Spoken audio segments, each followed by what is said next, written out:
My name is Bonnie Marmer, and I am co-president of the Point San Pedro Road Coalition.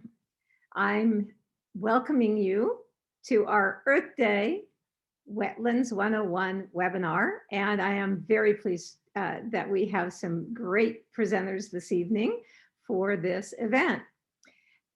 In honor of Earth Day, we decided it would be really a great thing for our community to learn about our local wetlands.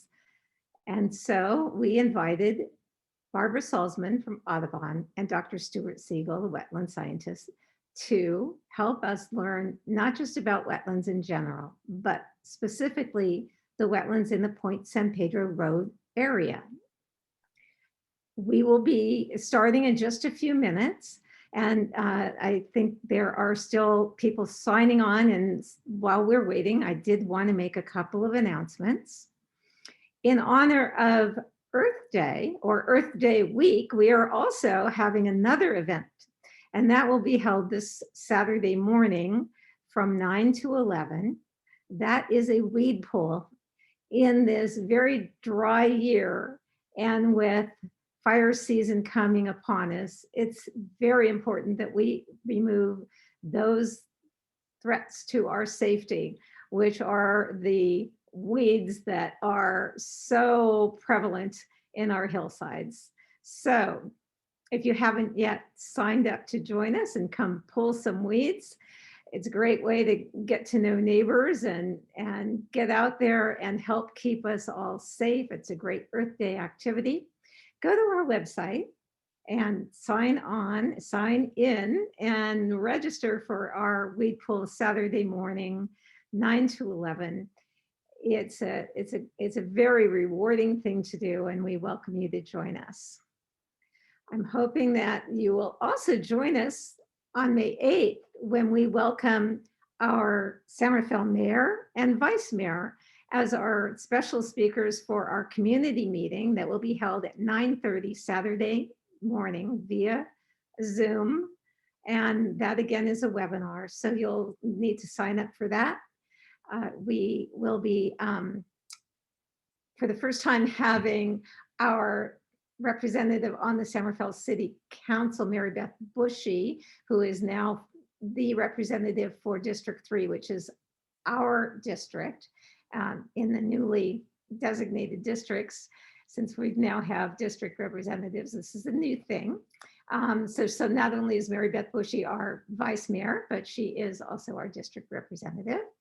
And of course, Mayor Kate Cullen will be speaking, and we're delighted that both of them will be with us.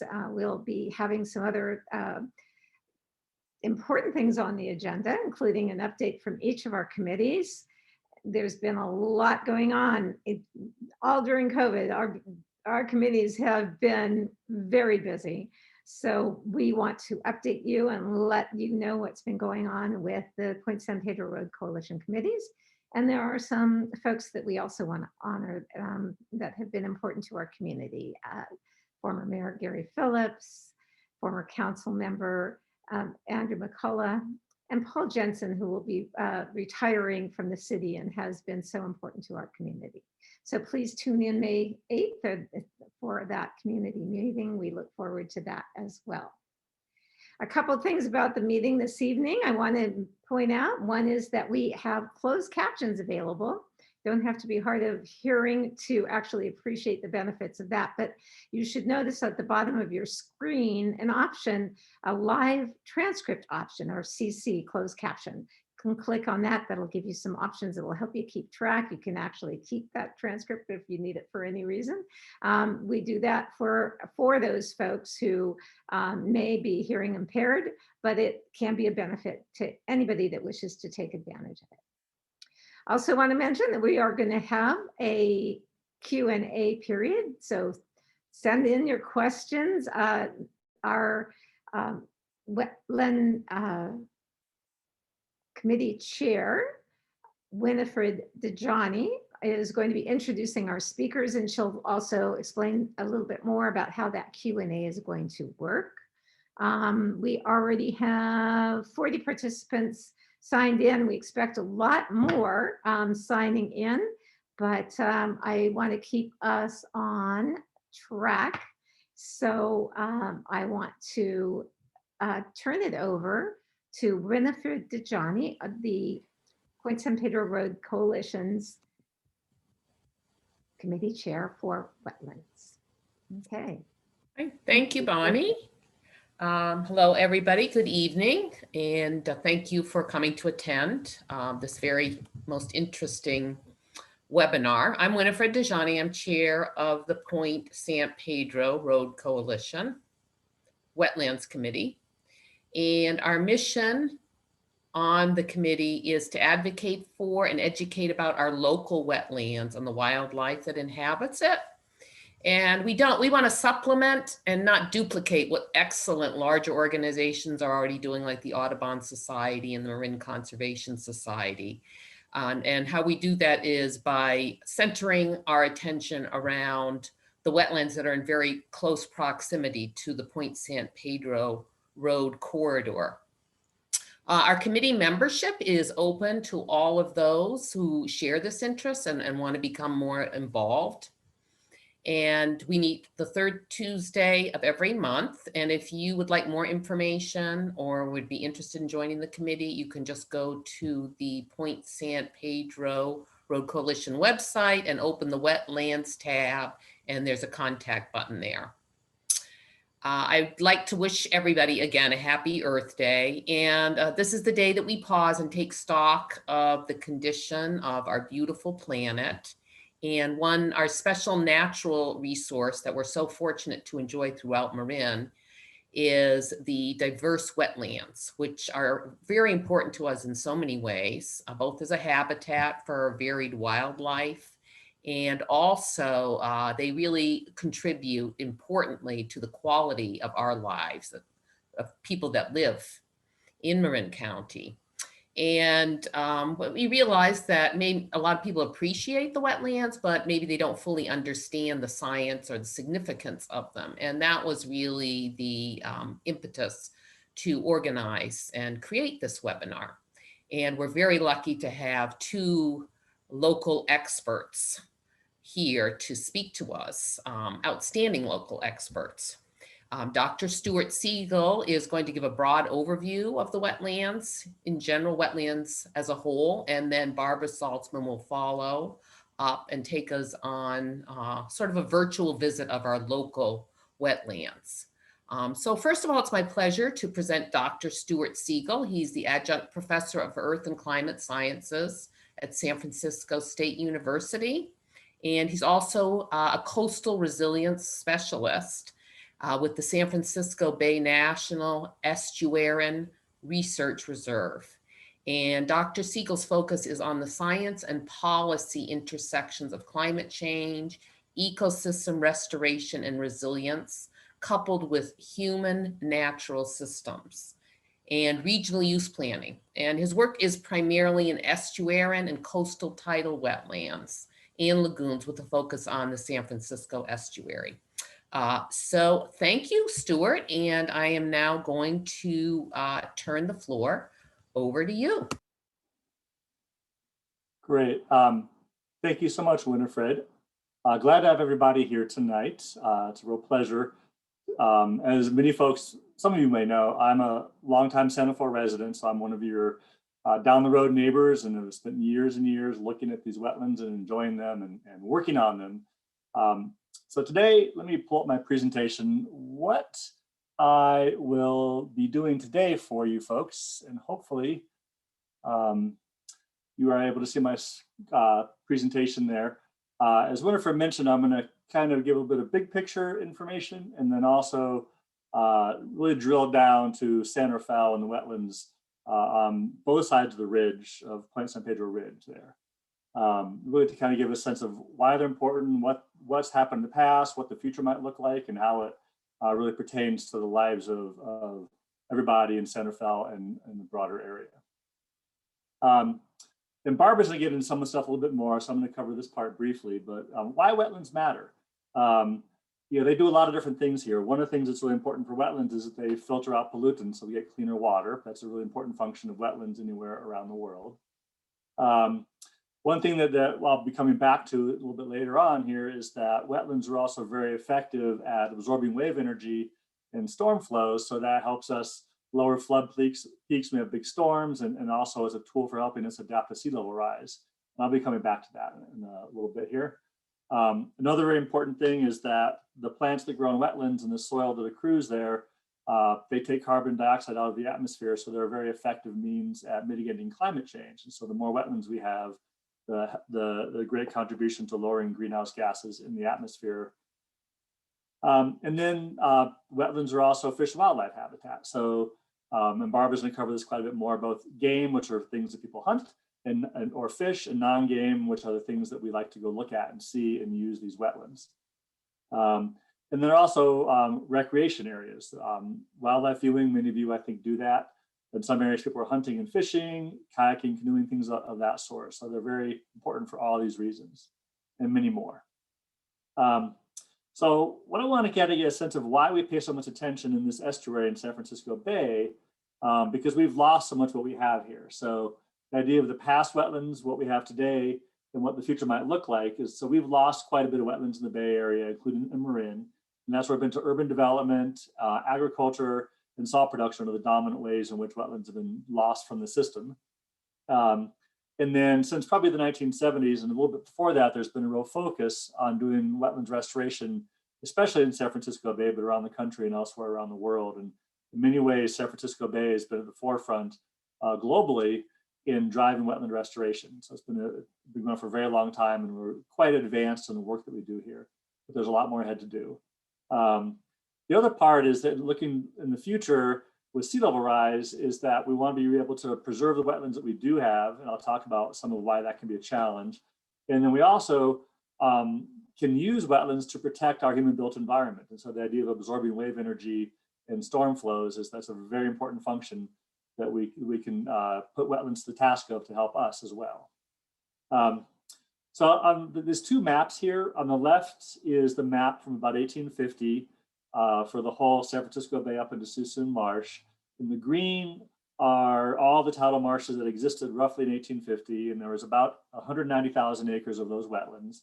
And we were lucky to have the region mapped by the U.S. Coast and Geodetic Survey in the 1850s to 1880s or so to really map that information.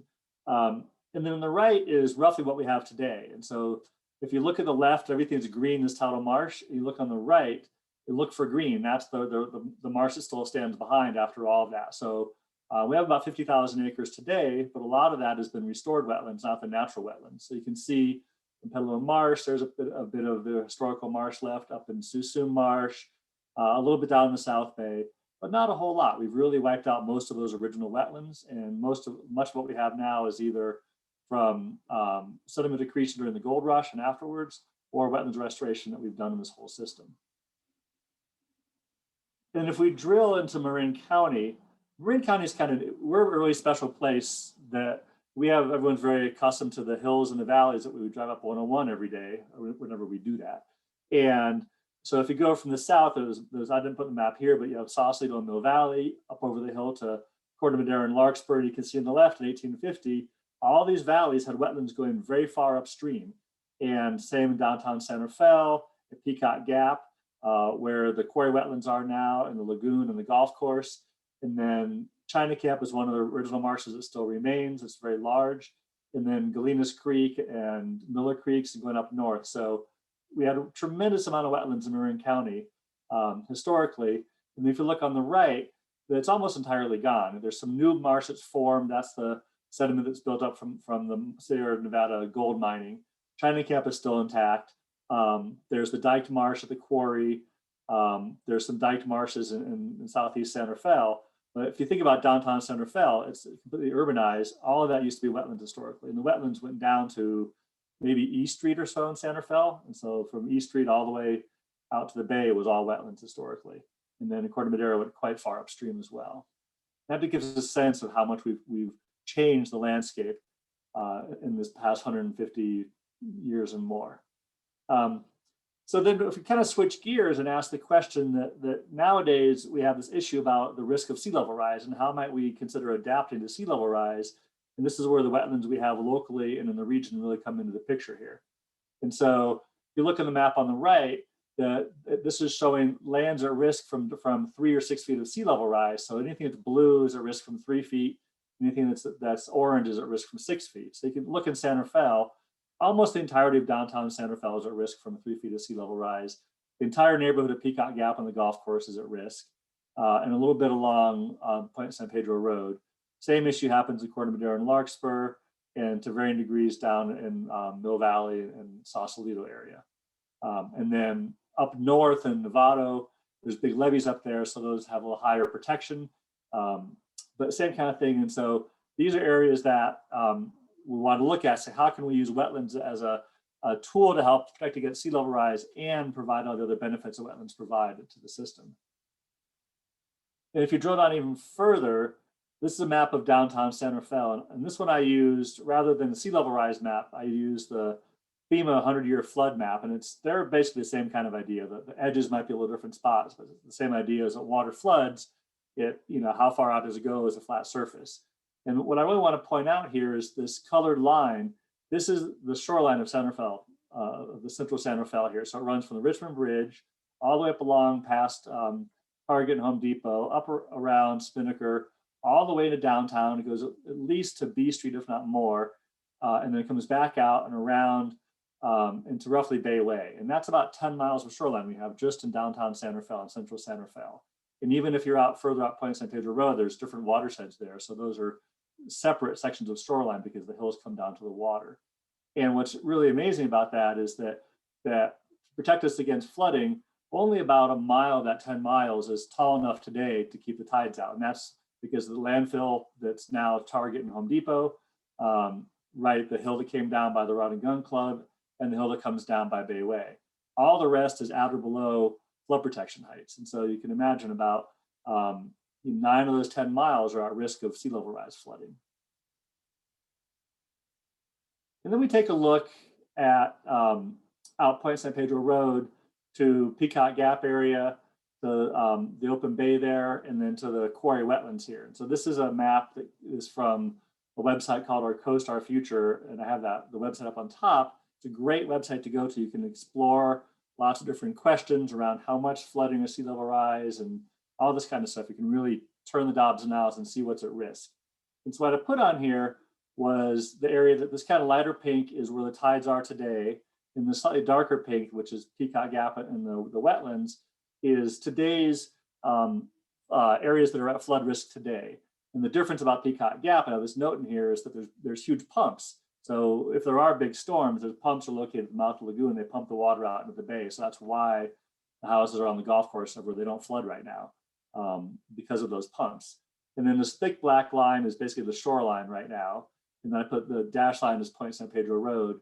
And what I wanted to show here is that the white arrow is the edge of the tides basically at Point San Pedro Road. And so many of you may recall that if it's a big winter storm and the wind's blowing and it's a high tide, waves will break against the rocks along the bay there and splash up over onto the road. And so that's a risk that we'll see a lot more of going down the road. And then this orange arrow, this is where Point San Pedro Road is at risk of flooding from these extreme flood events that could happen. And again, the pumps in Peacock Gap keep that from happening right now. And then I want to contrast that to different levels of sea level rise. So this is existing conditions today. And then if we switch to 3.3 feet of sea level rise, a meter, 100 centimeters, then what you see is that same light pink, the tides fully go up over into the marsh, and they fully engulf the entire Peacock Gap neighborhood and the golf course and lagoon. And so if you think about it, those pumps alone aren't going to do the job anymore. The road gets washed over all the time. And so the road, how that gets addressed is very important. It might be raising the road, that kind of thing. You can see also the white arrow, the tides would go up roughly to where that chapel is right now. And then the extreme tides would go pretty far up around the corner past Heritage Drive and past the entrance to the rock quarry there. So that's the one with 1 meter of sea level rise, or about 3.3 feet. And if you add another meter, then it spreads a little further out everywhere. The tides go higher up Point San Pedro Road, and the floods go a little bit further up the road. So you can see the level of risk here. And so this is when you start thinking about sea level rise adaptation, the kind of things that we're facing here. And you imagine off the map to the lower left, you go to the hill that takes you up and over to Loch Lomond area. And so once the hill comes down, it's kind of basically addressing that low spot across the entire bay, all the way around until you get to the next hill up by McNear's Beach Park. So if you keep going around the corner further, you get to China Camp. And Winifred mentioned I worked for the San Francisco Bay National Estuarine Research Reserve, the NER it's called. We have 2 physical reserve sites in the bay. China Camp is one of those 2. The second is up in Susu Marsh called Rush Ranch. And China Camp is a very special place. There's only 2 places left in the Bay Area where we have Tidal Marsh that goes up to these hills, these undeveloped hills. And that's part of why they're a research reserve site. They're very special places. On the top picture you can see, and many of you I'm sure have driven this, is there's sections of the road where the road goes literally through the marsh. And in the bottom picture, you can see on really big king tides and storms, that road floods. And either they're impassable, or if you feel like driving through it, and which is not good for your car, but people do it all the time, then you're driving through San Francisco Bay. And so this is the kind of problem we're trying to fix at China Camp. And we actually have an effort that the Research Reserve is doing with state parks and with the county. And some folks on this webinar have been involved in that, is to come up with some solutions to fix this whole low-lying section of road. It matters not just for the marsh there and for the people that use a park, but if you think about the whole San Pedro Ridge here, so China Camp is up in the north here, the Point San Pedro Road goes around the point, becomes North San Pedro Road, and it connects to 101 on both sides. So many of you, I'm sure, have used this road for commuting, to get to the park to recreate. The city and county police and fire use it when they need to. When 101 gets backed up or the frontage road, so it's a pretty important route to get around. So keeping this transportation corridor functional has been a very high priority for a whole lot of people. And so part of the work we do at China Camp is to try to maintain that. But those same risks exist right along Point San Pedro Road, at the embayment there, downtown Center Fell by Trader Joe's and everything. There's several low spots of that road, all of which have to be fixed. So then we get to the idea of how these wetlands fit into the idea of sea level rise adaptation. And so when you can use these natural systems, the term that people are using nowadays are called nature-based solutions. And so the idea is that the traditional method is you build a seawall or rock riprap. It's very hard engineering. It provides little to no ecological benefits. It can cause lots of problems. It has to get maintained, that you replace every so often. And so there's a real push to try to find ways to get the same outcomes using natural systems to do the same kind of thing. And so I mentioned before, the wetlands are very good at absorbing water and attenuating waves, which helps reduce water levels so that when you have to do things, you don't have to build them quite as tall. The other part is with these wetlands is you want them to, with sea level rise, you want the wetlands themselves to maintain, and they usually do that by plants growing up and by sediment building into the system. And those can be very challenging with sea level rise, to say the least. So I have a little schematic here of the idea of how wetlands absorb wave energy. So if you look at this blue line here, this is the surface of the water, surface of the bay. And the idea is that you take some big levee out, or you build wetlands out in the front of the bay.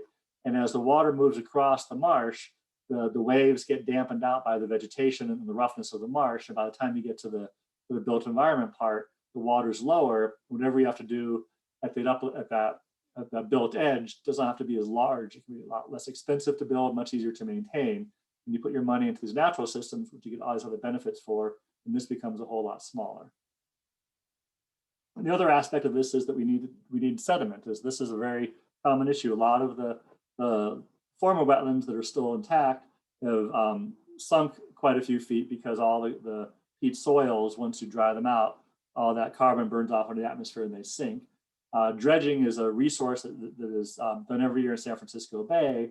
Part of it gets used to do wetlands restoration in the system, and that's kind of the picture on the left. It's been used to build wetlands in several areas in the bay.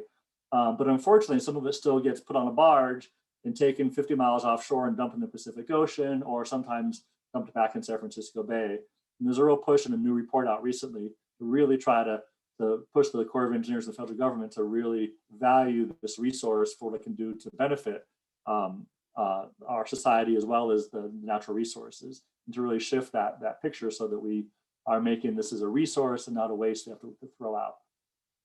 And I'll put a big caveat when we want to do all these kinds of projects. I've been doing this for years and years and years. And you always have to have a permit, a bunch of permits to build anything. You want to do wetlands restoration. And so until you get your permits in hand, you can't do anything. And also I put the dollar signs in here is that it costs money to do this kind of stuff. And so the Bay Area has been very good at passing bond measures and tax measures to support wetlands restoration and really help us adapt to sea level rise. There's more coming on the state ballot in November, but it gives you a sense of all the effort it takes to get these things done, to make sure it's done well. We're protecting the human environment, we're protecting natural resources, cultural resources. There's a whole bunch of stuff that goes into the wetlands restoration. So thank you very much. I will stop there. And I know that Barbara Salzman has a bunch of great stuff to follow on here. And I think we have questions and answers, I'm guessing, afterwards. Winifred, is how you'd like to do that? Yes. Thank you, Stuart. That was very, very interesting, especially learning about natural-based solutions. So now I'm going to introduce Barbara Saltzman, who's going to actually give us a closer look at the wetlands that you yourself might pass through on a routine basis. Barbara Saltzman is the president of the board of the Marin Audubon Society, and she began conservation work in 1974 with Marin Audubon's Conservation Committee. And that committee advocates for the protection of birds, wetlands, other habitats. And they have been a sponsor, the Marin Audubon Society, of habitat restoration and habitat acquisition projects. And Barbara has managed most of these projects. So she has a lot of firsthand experience and information about the wetlands she's going to speak about. So take it away, Barbara. Okay, can you hear me? And can you hear me? Yes, Yeah, we you're can. fine, Barbara. Yes, we can, Barbara. Okay, well now I don't know, I just lost my, there it is, okay.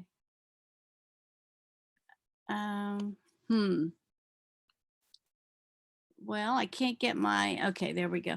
Okay, yeah, I'm Barbara Salzman, and I don't think I started quite that early, but it was in the late 1970s. My son was born in 72, so I know I didn't start when he was 2. So anyway, when I started to be involved with wetlands, Marin Audubon had been involved with them for a number of years. They had taken on wetlands, mapped them throughout the county because nobody else was paying attention.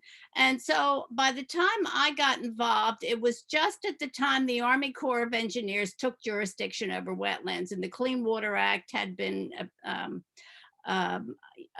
approved. And so there was a great interest in wetlands and what they did. And before that, people considered them junk places. And, you know, there were all sorts of cartoons of people, you know, filling wetlands and ugly looking people doing nasty things to wetlands. But the tide changed clearly. And now they're recognized as an essential component of our ecosystems here in the Bay Area especially, but really everywhere. Everybody has a different kind of wetlands, no matter where you live. We started to do, we had an opportunity in Larkspur, somebody that the executive officer of the regional board enabled us to get some money in Larkspur to do a restoration project. And that was in the mid or late 1980s. Throughout the 1990s, we did small projects, and then we began to buy properties. We didn't think people were paying much attention to what was going on in Marin County, and the agencies were buying properties elsewhere.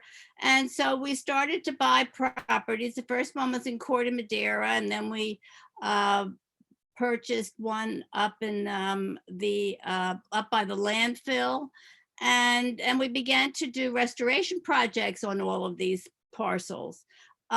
We purchased one. We didn't purchase it, actually. We acquired the marsh at the, and I'll talk about this a little bit later, but we acquired the marsh at the mouth of the San Rafael Canal. about 12, 15 years ago. It was donated by the property owner. And so we're doing a restoration project there now. So anyway, we've restored maybe about 500 acres and purchased about 1,000, a little more through the years. And so I wanted to start out here with the wetland benefits, and Stuart has already talked about some of these, so I guess I can pass over those. I didn't know he was doing that, but anyway, mine are a little bit different. I mean, the first one I think is the most important, is what got me interested, is the fact that it's a habitat for birds, especially. The birds that, and I'm sure you see the lots of birds, or at least in one of the marshes, they are probably the most obvious inhabitants of marshes. There are different kinds of birds that use the marshes. There are waterfowl, and they're usually dabbling ducks that you might see upside down sometimes, and they eat food off of the bottom and in the shallow waters. Sometimes you see diving birds, but not so much in tidal marshes. There are what we call waders, long-legged birds that really spend most of their time, like willets, in marshes. And let's see, stilts and avocets you might see. The small shorebirds, you don't see so much in marshes. They're usually on the mud flats outside, just outboard of the marshes. They follow the tide. So if the tide's really low in a tidal marsh, you probably wouldn't even see them in some near some marshes, because they'd be way out by the tide line. As the tides move in, they come in and feed on the areas that are closest to shore. The other the other kinds of species that use marshes are fish. You don't see them, of course, but and I'm not a fish person, so I don't know so that much about all of the fish that use them, but I know a lot of species use them. They feed there. The Chinook salmon that come down from the delta where they spawn will stop in our marshes, the young ones, as they're moving out to sea. They spend they're a 3-year they spend 3 years out in the ocean, so they come by our marshes in order to get out there. The marshes are the beginning of the aquatic food chain. Of course, a lot of the birds and fish eat these species, but the invertebrates are in the mud. You don't see them. That's what the shorebirds are feeding on. And there's all sorts of little crabs and other kinds of species that keep our fish and birds, that it keeps them full and enables them to forage in the marshes. They're especially important for one of our main endangered species in the Bay Area, and that's Ridgway's rails. They will eat little marsh crabs and other invertebrates within the in and among the marsh the marsh plants. And there's an interesting species. They actually build nests in the marshes. They somehow know I should have included a picture here. They somehow know, for the most part, how, that they have to keep their nests high above the tide line in order for them to survive. I'm sure they lose some occasionally, but they're generally pretty good at it. They're endangered not for that reason. They're endangered because during those years before we had a Clean Water Act, people filled all their habitats, and so they're pretty much tied to tidal marshes. The other species that is endangered is salt marsh harvest mice, and they are also endangered because of a significant loss of tidal marshes in the Bay Area. They're both Bay Area species. Let's see, food. We eat food from the marshes, as I mentioned before, salmon, if you like salmon. Dungeness crab will use marshes. I'm sure there are other fish. I don't happen to be a fish person, and I don't eat fish. I'm a vegetarian, but they do contribute to the human food chain also. And Stuart's mentioned this already. They improve water quality and trap sediments and absorb pollutants.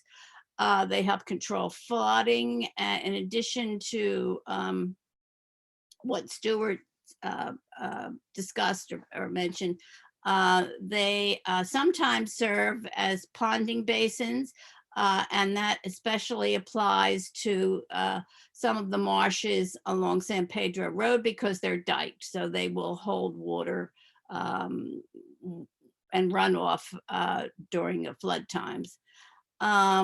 They will stabilize shorelines.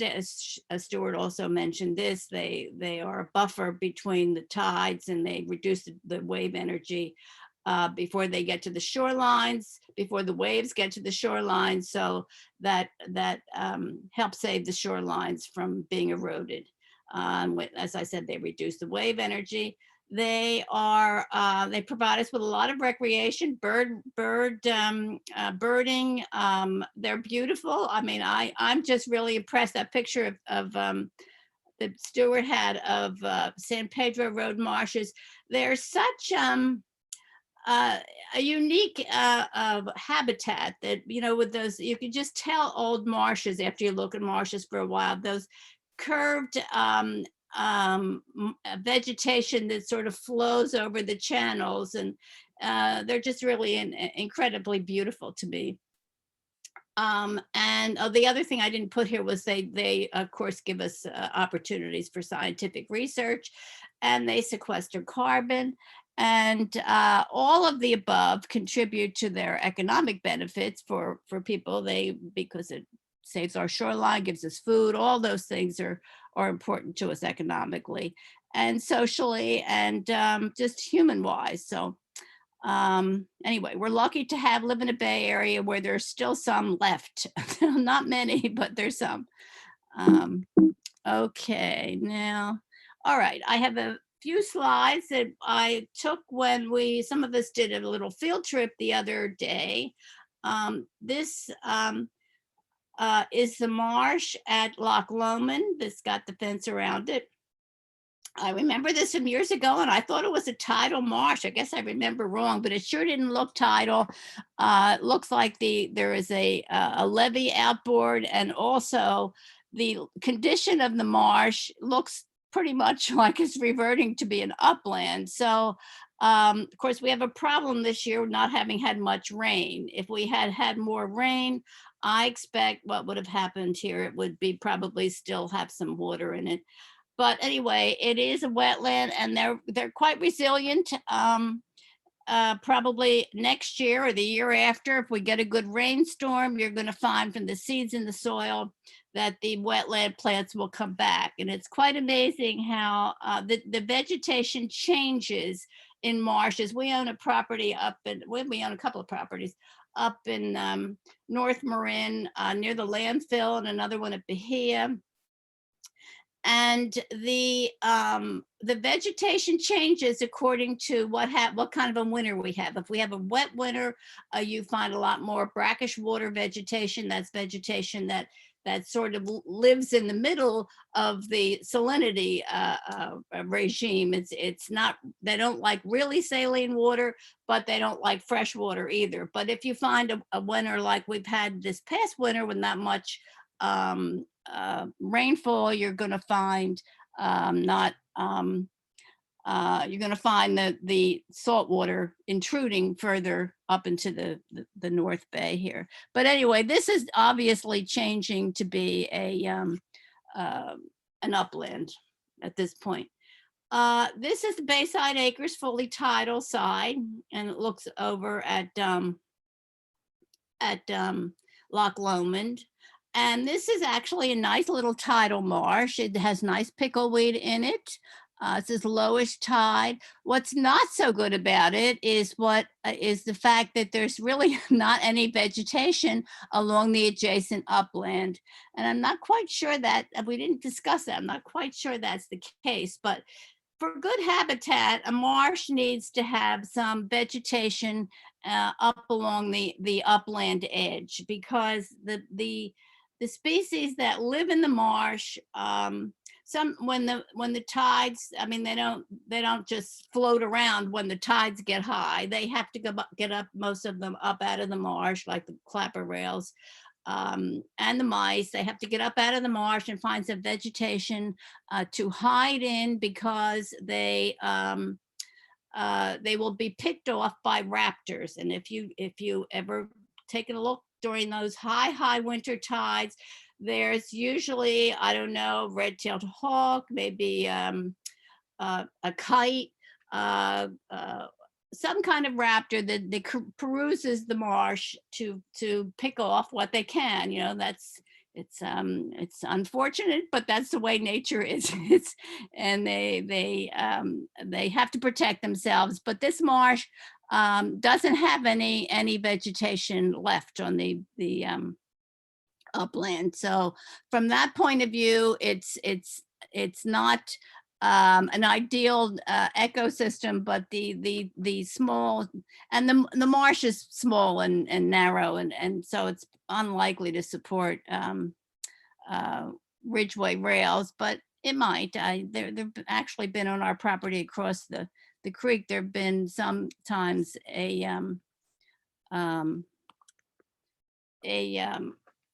fair number of ridgeways rails at our marsh at the mouth of the canal. This is the dike part of Bayside Acres Marsh. It is probably the most diverse and best used, and maybe even the healthiest marsh, I think, along the edge here. This is, I guess Stuart did some work improving it, improving the flow a couple of years ago, or I don't know, 5 years ago, I don't know when. But it does have nice pickleweed. It has diversity. It has a pond in it, which you often don't see in tidal marshes that are tidal. Sometimes, yeah, you do in the historic ones, but this stuff does give more habitat diversity for, and so it would attract more species. And I understand from talking to all the residents that it does get, what didn't have much the day we were there, but in the winter it has, which is the time our species are overwinter in the Bay Area. So that's when we have most of our ducks and water and shorebirds, that it's well used. It also has a nice vegetation buffer along the edge, even though it's, you know, not native vegetation. To hide under under vegetation doesn't have to be native. I've seen ridgeways, rails, and all sorts of awful vegetation. So but anyway, this is a nice marsh, and it seems to be doing quite well. And it has inflow from a culvert that allows it to have inflow on a regular basis. And marshes like this are really often quite important because they're called muted tidal marshes, and so their filling with water is slowed because of the limited area that it comes in on, and it comes through the culvert. And so there's a different, and then the going out is also different. It's slower. So I learned this years ago. According to Madeira, there was a dike marsh with a muted tidal marsh, and it was absolutely full of shorebirds because there was nowhere else for them to go. At the times the tide was just coming in, and so they took advantage of that low tidal regime to hide in when there was nowhere for them to feed on out in the bay. That's the western let's say least sandpipers and western sandpipers and dunlins and that sort of thing. This is the quarry brickyard. I have two pictures of that. This is the one closest to the brickyard. And of course, it's connected with the next one. this, it's all one marsh. This is the one up by the entrance to the quarry. The day we were there, which was, I think it was last Friday, they had just let the water in, I think 2 days before. It, as you can see here, maybe you can make out the area where there's no vegetation is, it has no vegetation because it's, what you're looking at is water.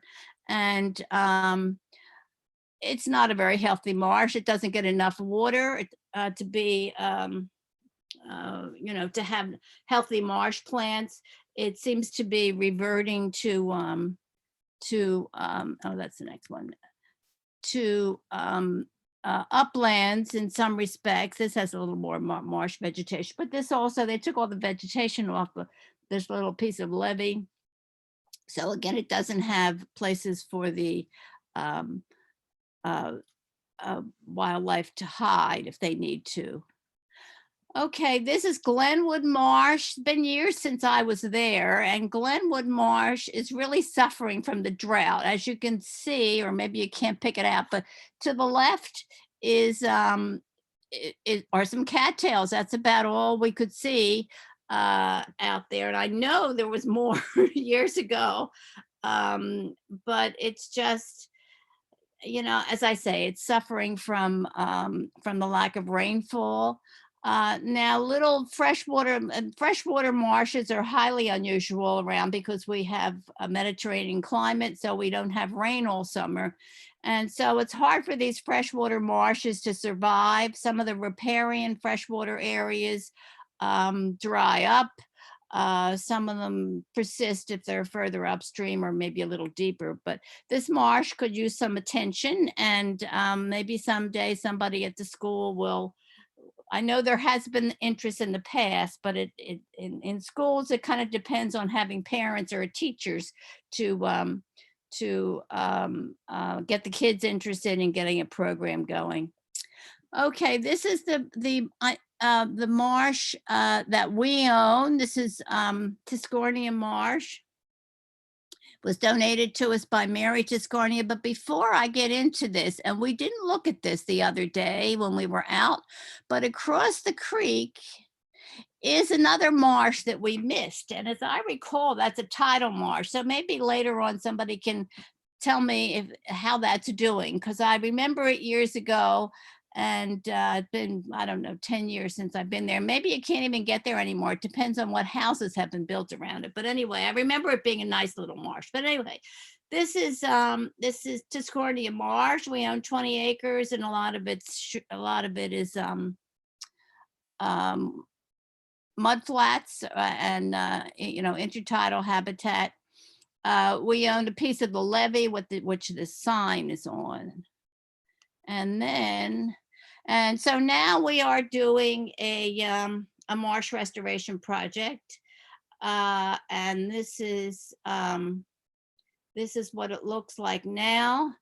As Stuart discovered, it's eroding at a fairly significant rate. It's lost about a third of the marsh over the last 30 years. So our thought was to restore that, and in the process, open up the diked marsh, which is here. You can see the existing diked marsh. Move the levee to back by the soccer field. I'm assuming everybody knows this area. You must go to the community center occasionally. And the city owns, I don't know if I can, yeah, okay, can you see my, the city owns this levee and owns this marsh, and we own this levee and about 20 acres out here. And so this is what we're planning to do. We have a Measure AA grant that we're working along on, and the environmental impact report has just gotten underway. But this is what we're hoping to do eventually, and would take down this levee, put a new levee in here, and this would be one of the things that Stuart mentioned, a nature-based um, um, in a nature-based beach. It's a cobble beach. It's not a beach that people can go and sun themselves on. Usually people ask that question, so I'll give the answer first. But anyway, we need to put something in to reduce the erosion or eliminate the erosion. Otherwise, it would keep happening with the waves coming over here, and to keep the material in place. We are planning on, don't know where exactly we're going to get it, but we're planning on using sediments, maybe dredged from the canal, or Loch Lomond Marina, or the marina across the way, or maybe the bridge district. I don't know, there's various options, but that's not worked out yet. And so this is what we're planning on doing. It probably will take, we've been talking with the Corps about getting material from their dredging that they do on a regular basis in the canal. Well, it's not regular enough. I guess it's been about 10 years. They try and do it on a 4-year schedule, but that doesn't work too well. So anyway, that's the end of my slideshow. And so anyway, I look forward to some questions if anybody has any. And I guess I turn it back to Winter. Yeah, I'm back. You stay here, Barbara, and I'm gonna bring Stuart on again, and I'm gonna open it up for questions. And you can either type your questions in the Q&A, or you're welcome if you want to raise your hand and just give your question in person. That's fine too.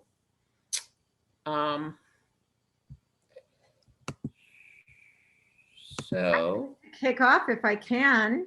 sure. Yeah, great. So I did want to say that time does fly. It was actually 15 years ago, I think, when the Point San Pedro Road Coalition hired Stuart Siegel to do work for us on the our wetland committee contacted Stuart to help us with the flap gate at the wetland that you talked about, Barbara, at Bayside Acres on Beach Drive. And so, and the picture behind me shows that wetland. That's the wetland with an egret, and there's very, very frequently a lot of egrets there. It is very vibrant with lots of birds. And we had the little blue heron and lots of folks coming to this particular wetland to see that, lots of birders when that unusual bird came. So we're very pleased with the work that Stuart Siegel did back then, about 15 years ago, and I want to ask him to talk about that work. Okay, I'm sure. Thanks, Bonnie. Yeah, and I also want to acknowledge that Marin County stepped up to actually fund implementing the improvements out there. So many folks who live in the area may recall that there's a very nice wetland that's tucked behind Beach Drive and goes to everyone's backyards in that area. And it was, it's quite a nice wetland, but it was really suffering from not quite enough tidal action. And the culvert that goes underneath Beach Drive was partially clogged with sediment, and there was a gate that wasn't working properly there. And so we looked at different options of what to do there. And one of them, which would have been very nice, but much more expensive, was to open the area much more widely to the tides and maybe raise the road up and over a much bigger culvert. And that just ended up being a very expensive option. And so what we came up to do there was to essentially, it's called slip line in the culvert, where you feed pipe through the old one that was in really bad shape and make it in good shape again, and then put a flap gate on the front that mostly, my understanding, stays open almost all of the time. And I think the only time it might get closed is if there's really extreme tides and a big storm coming, maybe to help let the, so it doesn't get too much water and flood people's backyards there. Yes, and it's been, yeah, about 15 stay open years. most of the time, and you are correct on that. And I also want to say you're correct about the funding. We did apply for and got a grant. The coalition got a grant from the County of Marin for $5,000, but we were very fortunate to raise another $20,000 from very generous donors in our community. So this was a very successful fundraising campaign that the coalition undertook to help on this wetland. So just so people know that that's something that we that we do. We are a nonprofit, so when people make donations, it is a tax deductible contribution, and we do a lot of good work. So I do want to put in a pitch for folks who visit our website to go to the Donate Now button. Yeah, and I would say that's a really neat area too. And Barbara kind of mentioned that the piece of the marsh that's on the bay side of the road there doesn't have any vegetation around the upland edge. It's basically bare and it goes to the road. Whereas the marsh on the inside of the road does have a nice upland edge, and that's actually that little piece of landscape is relatively uncommon left in the area. So, you know, it's if you're living on the bay side of that marsh, you have to run across the road and get run over or preyed upon by a raptor. But once you're across, and the animals that live in that interior marsh, they have a much better chance there as well. And the water quality looks much better in that marsh than it used to in the past, I think. Okay, yeah, I agree with you about that. When we went out there, it was just like full of, I've been walking around there when I take my walks in the morning, and there's many, many species of birds, and it's really a vibrant little pocket of wildlife. I have a question regarding the Tiscornia restoration, Barbara. Somebody was interested in exactly what kind of benefits it will have in mitigating sea level rise. And I just want to add on to that question because I noticed you had what were called the dips in the beaches. Are those intentional to deflect sea level rise as well in the Tiscornia in the map that you showed us? You mean the sort of Like the undulations? I think you called it like yes, the cobbled beach you called it.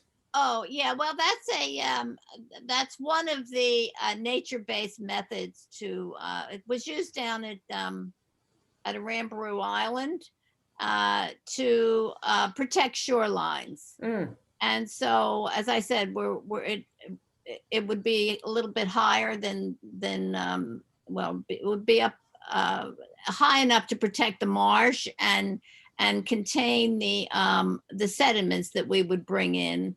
Mm-hmm. And it would stay there, and it would be a natural feature in the shoreline. The benefits of the marsh, the project itself has lots of benefits. It will protect the shoreline, as has been mentioned earlier. It will provide wildlife habitat for endangered species and other species.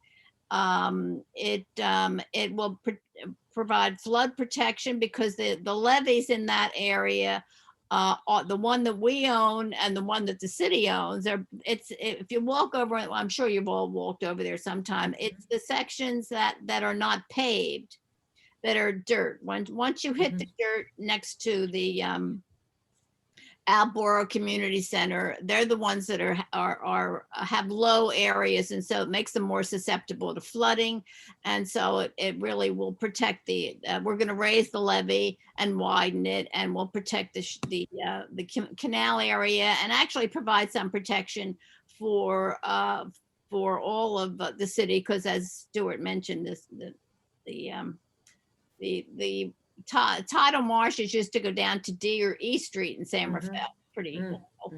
And it will provide, the path will be more usable for the public. Okay. Well, thank you. I have a question now for Stuart from Louise Lipsy.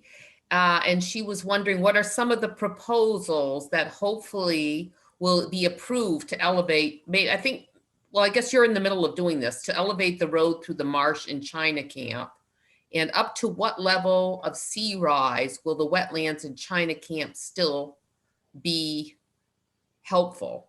Or how can these wetlands now be helped and preserved? Right. So, Okay. Yeah, I can take that from that. That's a great question. And so the work at China Camp, what we did, the first round of work we completed about a year and a half ago, and with a lot of involvement of folks from Point San Pedro and Santa Venetia side, as well as a lot of other interests. And we came up with basically 4 or 5 different choices to deal with that road out there. A couple of them were a version of raising the road up in place just where it is, and either jacking it up on fill or actually building up some sort of pile supported roadway, which may be viable and may not be in terms of cost and engineering. And there was some interest in looking at rerouting the road itself, and instead of having to drop down across the marsh, have it go around behind the wetlands up in the hills there. And we're taking a look at that right now. We just put a grant in a couple weeks ago where we're looking at cultural resource issues, because that was one of the big issues of the park there is there's a lot of archaeological resources and tribal uses out there.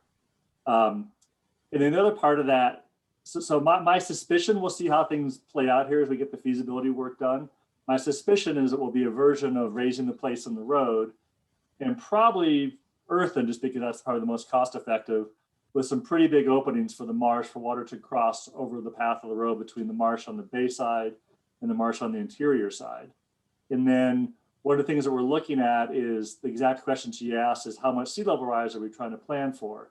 And that's always a tricky one, because if you, the higher you plan for, the more expensive it is. And so we're looking at a couple of different approaches. One is to really aim high to begin with, and the other is build a system that you can go back and raise up later and make it so it's pretty economical to do it that way. So you spend less money now, get it done, and come back in 20 or 30 or 40 years if you need to put more height on there for more sea level rise. And ideally we can find a way to do that that's economical, because that will save money and help the money be used in more places than just when you spend too much money in one spot, there's less money for other places to do the work. And so that's probably how that will kind of go there. And then we're also looking at how we can really utilize sediment that comes off of the watershed when it rains. There's a lot of erosion that happens, and try to capture that sediment in the marsh and help to use that to keep the elevation of the marsh keeping pace with sea level rise as well. Okay, very interesting. There's a lot of questions, several questions. I'm going to combine them into one about anticipated sea level rise along the Point San Pedro Road, say over the next 10 years.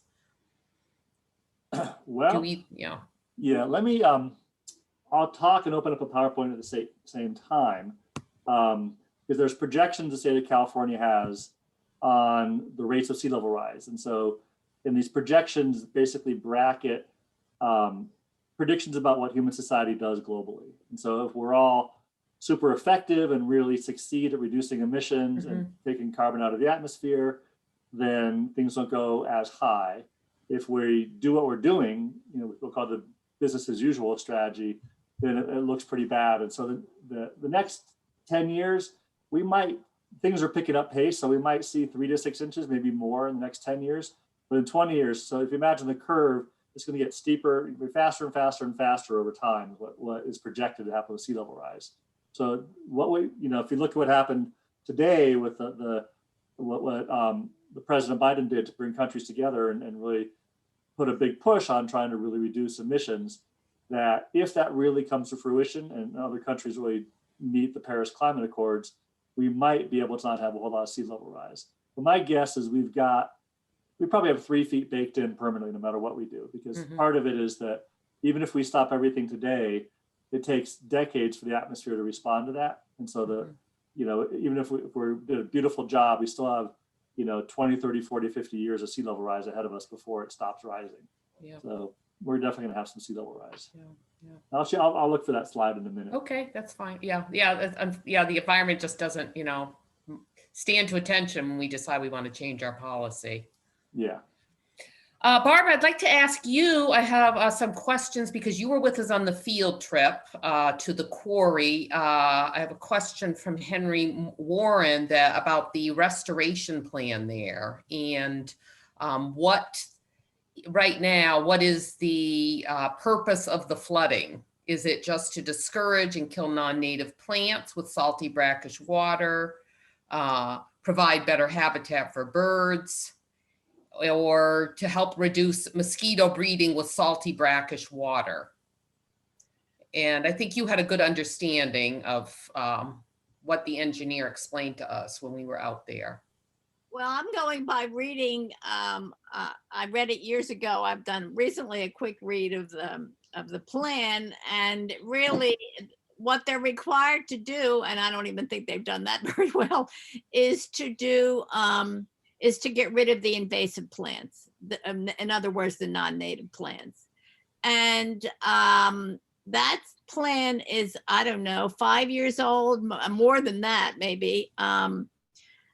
They frankly haven't done a whole lot. And probably it has some mosquito benefit also.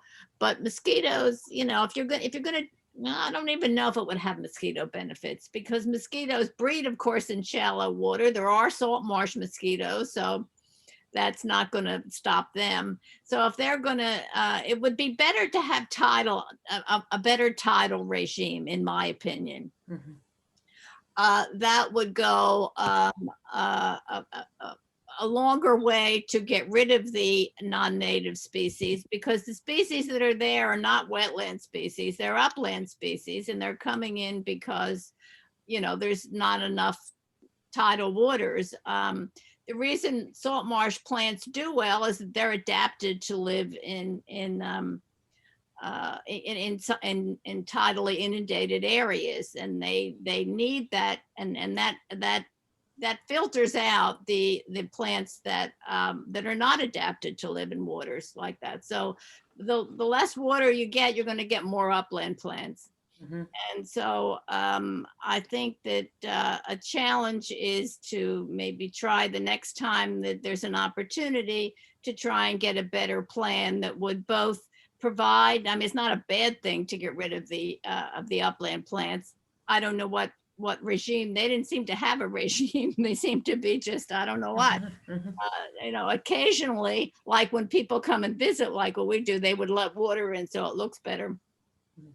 But you really would need, and it's going to be more difficult there, I think, than what Stuart was able to do at Beach Drive, because that's a small marsh, and you know the water can come in and out fairly regularly. This is a long stretch for the water to get in, and then it would get trapped further, you know, into the marsh. So it would require some engineering and some evaluating, but it seems that there's got to be a way to get more regular water inundation into that would provide both better habitat as well as get rid of the all or most of the upland species that are kind of invading the marsh. Okay, thank you. Yeah, that's a very good summary of, you know, what we experienced when we went out there. I have a question for either Stuart or Barbara, myself, as you both mentioned the importance of recapturing the dredged materials and putting it back in the wetlands. Is there something that could be done like intermittently instead of just waiting for one big massive restoration progress, where you could progressively redeposit? Is that what you're suggesting? Redeposit dredged materials incrementally so you don't have to wait until they're depleted to like build it up again? Well, I'm sure Stuart will have something to say Yeah. about it. Yeah, the difficulty with it, there are two difficulties. One is the timing, because there are marsh restoration projects going on around, but to have that timing coincide when, well, we're having that problem, you know, at the Tiscornia, have that coincide with when the dredging is taking place sounds simple, but it isn't. You know, we have our schedule and the Corps has a schedule, and they didn't get their money. And anyway, that's a complication. The other one is the money, because it's not cheap to move dredge material around, and it's also not cheap to deposit them on a site, because you have to consider how it's going to be. If you dredge it one way and dispose of it or put it on the site one way, it's going to clump up. If you put it on hydraulic dredging, if that goes on to a marsh area that you want to restore, it's full of water, and so that makes it more difficult to manage. And so it's not as simple as it sounds, but yeah, we need to keep working on that. It would be really great if the federal government would help with some funding. And anyway, there's a lot of interest in it. The San Francisco Estuary Institute just came out with a report on sediments and the need to use them. So anyway, maybe Stuart has some other stuff to add. Yeah, I'm I think Barbara brought up really great points, that the concept is fantastic. The execution is very complicated. Okay. And, there's a few areas that have been set up for very large quantities of dredge material. So Hamilton Airfield, for example, in Novato, used, several million cubic yards of mud from the Port of Oakland. There's other projects around the region. In those, they basically take a period of time to get everything, enough material in before they can open to the tides. And those are very large scale, long-term operations, more or less, and they're extremely expensive. And then the smaller projects where oftentimes it could benefit a lot, you get caught up in just what Barbara described is trying to match the timing of your project to a dredging project. Everyone's got their money lined up. A lot of times the restoration projects, it's grant money, and those grant funds have termination dates. And if your dredging source suddenly gets delayed in your grant money, they won't give you an extension. You have this mismatch of time and your money. And that's bureaucracy, which is very real. And the people face quite a bit. And then what's been done, Barbara mentioned the idea of hydraulic, which is when they dredge, they basically vacuum the sediment off the bottom and pump it through pipes with lots of water. And that can work really well. There's been a lot of sort of demonstration projects on the East Coast.